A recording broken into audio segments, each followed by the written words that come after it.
faci acolo making of? Că n-am filmat mult la making of. Bine, îți fac puțin. Dacă am timp, dacă... Te plătesc? Gata. Să-mi pot. Dacă mai văd eu obiectivul după aia. Ăsta pe filmat videoclip acum mulți ani. Trebuie să fumăm, bă? Oi, chiar fumați așa?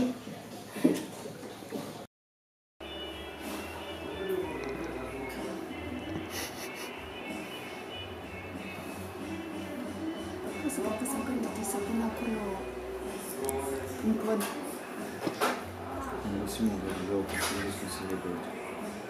De ce râzi? Ce este ăsta, mă? Ba da, haide. Nu așa, mă. Aprindeți lumânarea, jeleu. Puneți-o pe piept. Din nou. Da. Și eu ce Tu fac? vorbește cu Alexandra. Eu credeam că sunt singură. Da. Wow, ce să vorbim. Nu știu ce să vorbim. Cum ți se pare vremea de afară? Este foarte... Ești pregătită pentru Crăciun? Te învățași cu gesturi de ăștia mici. Nu știu ce să vorbim. Eu nu prea fost cum vrei.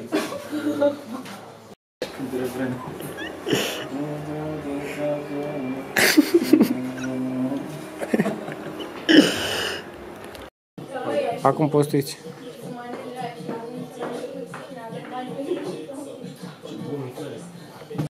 Hai.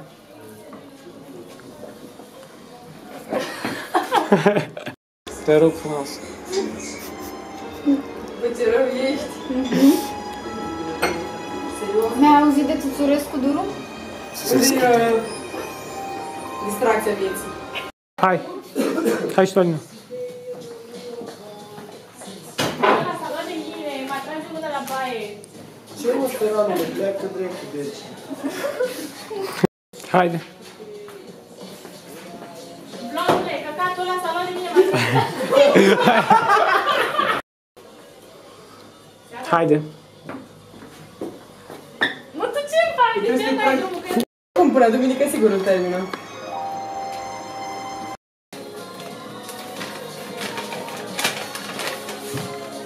Stai puțin.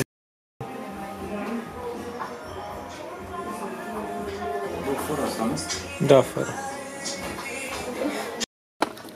Pentru toate femeile adevărate care vrea să lucrează în Anglia, pe strada Christchurch Road, 10 liri muia, apelați la mine cu încredere. Vă fac femei adevărate. În ce oraș? În Doncaster. Dacă vreți să faceți un ban cinstit după ora 2 noaptea când iasă lumea de la cochi, 10 liri muia. Preț rezonabil, garantat și nenegociabil. Votați-mă primar, președinte și prim-ministru.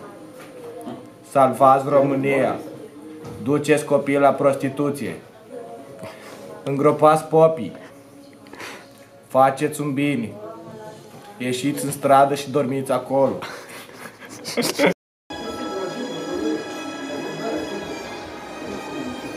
Nu te mai prosti, mă. Gata.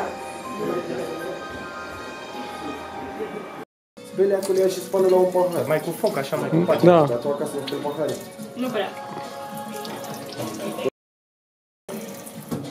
Nu acum.